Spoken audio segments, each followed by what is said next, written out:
Hello, everyone. Hello, it is Dr. Amanda here. If you are watching live, say hello in the chat. Well, we are going to be talking about genes and family history. Okay, so just a quick thing. So, for those that don't know me, I am Dr. Amanda Adkins, and I am the owner and CEO of Adkins Enlightenment Lifestyle Medicine, where we help women who have diabetes and high blood pressure get off medication safely.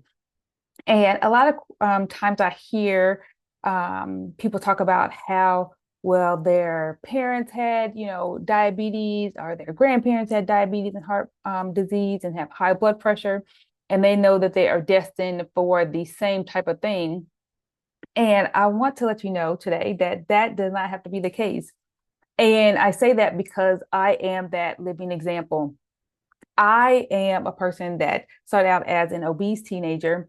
And I was like, I see in my family obesity, I see high blood pressure, I see heart disease, having multiple heart surgeries, I see high blood pressure. And I was like, oh my goodness, if I do not change something, this is going to be my reality. And I know a lot of people out there like you feel the same way. And I just want to be an encouragement for you today, saying that does not have to be the case. Your family history, your genetics does not have to be your future. It does not have to be your own story. And you have the ability to take control of your health. And it does not, again, have to be your story. You're able to take control of your health. I just want to see, make sure if you have questions along the way, I'm gonna be looking down to see if I see any questions along the way. And I would love to answer those as I'm going through this information for you.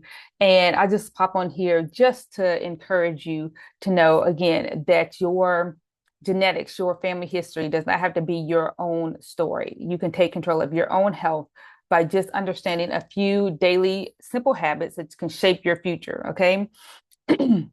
So, first off, again, genes do not have to turn out to be your reality, because genes are like, I'm going to use a more nonviolent way than they, like a deck of cards, okay, that you're dealt. So you're giving, certain genes from your parents. So they're like shuffling, then they deal them out to you, okay? But once you get those cards, it's not necessarily the cards you're dealt, it's how you play the game, right? So if you are in a game of spades, you'll look at your hand with your partner like, okay, what I have, what do I have? And you look at that and see how you can best play the game that you have. So lifestyle is a way that you play the game of the cards you are dealt by your genes, okay? So even if you have, again, high blood pressure, diabetes, heart disease, obesity in your family, like in mine, that you can significantly lower your risk by playing the game of lifestyle, okay? So, of course, me, Dr. Amanda, I'm going to talk about your eating first. Okay, you can't see it, but my shirt I have on today, my wonderful favorite shirt of my leafy green vegetables. So, what do I tell you to do first? We have to eat a power packed, plant predominant diet. And I don't mean to go on a diet, I mean the foods that we choose to eat every single day. We want to make sure they're mostly plants, they're whole foods, and that we can actually get a lot of nutrients in there. So when we have a plant predominant diet that's whole food packed, it's filled with fiber, it's filled with antioxidants, it's filled with nutrients. And all these things help decrease inflammation to help prevent these chronic illnesses. So when we think of what we're going to eat, we want to think colorful, like we want to eat like the rainbow, I always say, not the rainbow that they talk about on the TV or a certain candy, but like the different fruits and vegetables, nuts, seeds, whole grains, beans, lentils, all those types of things. They have actually been shown to actually reduce inflammation, which I've talked about a lot of times before, how we have chronic inflammation in our body that leads to these chronic illnesses. So these are plant-powered foods, help reduce inflammation. It improves cholesterol because plants do not have cholesterol like animal-based products. It helps stabilize our blood sugars and supports heart health by actually those leafy greens just sweeping away in those arteries and healing those arteries that have been damaged over the years. Okay. So again, I always emphasize the plant-based, plant-predominant diet. Nutrition is important because once again, we cannot out exercise a bad diet. And even though we cannot out exercise a bad diet, we still have to exercise. So after we get under control of our nutrients and we're eating a plant predominant diet, we have to make sure that we are moving. We are mammals. We were meant to move. Our bodies are movement based. Now, I have been a half marathon runner before, and I will tell you, initially, I didn't think I would be a runner. Again, I was an obese teenager looking at people running, and I'm like, oh my gosh, that would be wonderful if I could be a runner like that. And so you don't have to, wish and hope.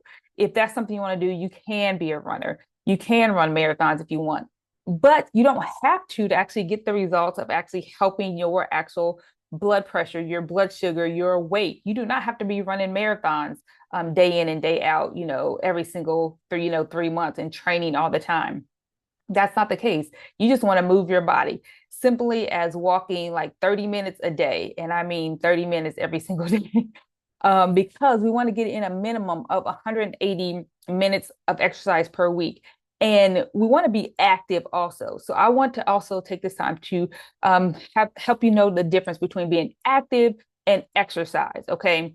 So exercise is a form of activity, but every activity is not exercise. Okay. So we want to make sure that we are moving. So you can make sure like movement, you can be walking up and down the steps, taking the steps instead of the elevator at work, parking further away in the parking lot, and then walking to the store, walking around the store, even in the aisles that you don't need, just to get in more steps. That's a good thing to start out with, but that's just activity.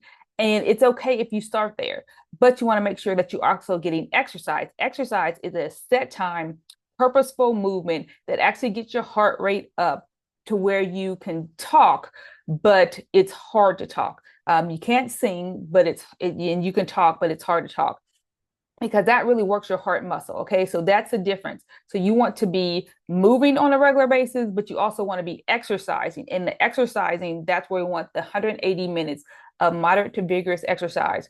So that could be for you, that could be just walking. For some of us, it may be that we have to do a little bit of jog with that, or we may have to walk with heels or walk on an incline if we're doing a treadmill.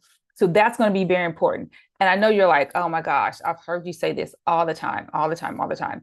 But it works. If you do it, it works. So I always like to continue to stress the simple things because if you do these simple things, you actually see a difference in your overall health. Again, it's not going to be overnight, but if you do them, you will actually feel better overall. You will have that decreased inflammation. You will actually live longer because it's actually shown that once we eat a healthy diet and actually make these lifestyle changes, that longevity is the case for us. Okay. And we also want to make sure that we are decreasing that stress. Oh my gosh. I have clients that they have like so much stress that's going on, and we don't realize how much that chronic stress plays a toll or has a toll on our body because it's just like it's not acute to where we're saying like, oh, like we cut ourselves and we can see it bleed immediately. But just that low, just the brewing of something like waiting for a pot to boil over. And things that we can do to decrease stress actually is eating healthy.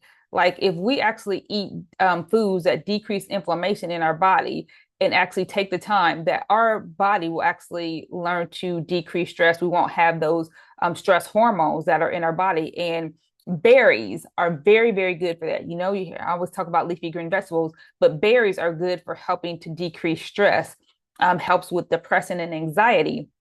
So if you're a person that's experiencing that on a regular basis, which we all do have some type of stress, we want to make sure that we're eating healthy still. Also, compared to what I was talking about before, exercising, because exercise causes us stress. And sometimes we build upon that stress by doing more and more exercise. Sometimes just a leisurely walk. Again, this would not be counting as your exercise when you're doing a leisurely walk for decreasing your stress. And that's when you really want to take some good deep breaths outdoors the sunlight coming up on us will actually help, and we breathe in the air. And I'll have to give a shout out to our 510 hikers leader, Nicholas, which we did a actual kids hike the last other weekend. And he was talking to the children about how when we're out in doing hikes and we're around all these trees and what we breathe in. So for humans, we breathe in oxygen and we breathe out carbon dioxide. But for the trees, they breathe out oxygen and breathe in carbon dioxide. So when you're actually outdoors and actually taking in those deep breaths, especially around lots of trees and things like that, you'll feel more connected to nature. You'll have that, that calmness that comes over you.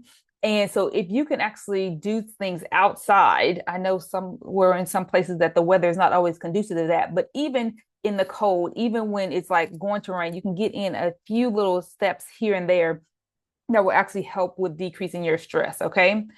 And then the other thing is part of our lifestyle that we want to make sure of is actually sleeping well. Okay. We cannot forget about sleeping. And we want to sleep and want to have a restful sleep, because actually, when we actually sleep, it actually helps us to repair damaged things that's going on in our body. So, damage like part of our DNA, damaged cells, damaged arteries, whatever it may be going on inside.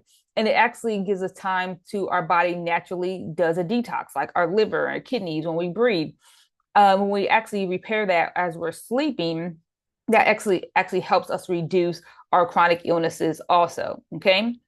All right. So the last thing that I just want to point out before I let you go is the connection piece that we're missing a lot, especially here because we have social media. And I know I'm on here today, but sometimes we miss that, actually seeing people in person, touching people, like hugging them, and just like sitting like face to face, like without a computer screen in between us.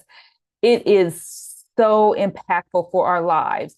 And people actually have done studies actually shown that people that have strong social connections live longer, not just longer, but happier. So you don't just want to be around and be that like grumpy old grandma or grumpy old grandpa. You're going to be out enjoying life, like full of joy. Okay.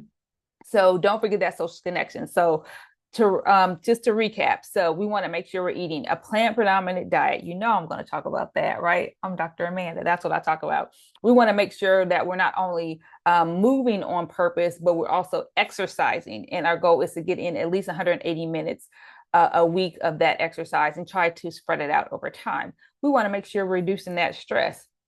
And whether we're out taking like leisurely walks, taking deep breaths, we can also do meditation and prayers while we're walking. That will help. And then our sleep, we want to make sure we're getting 7 to 9 hours of sleep, a restful sleep, not on your phone, not looking at TV, actually restful sleep.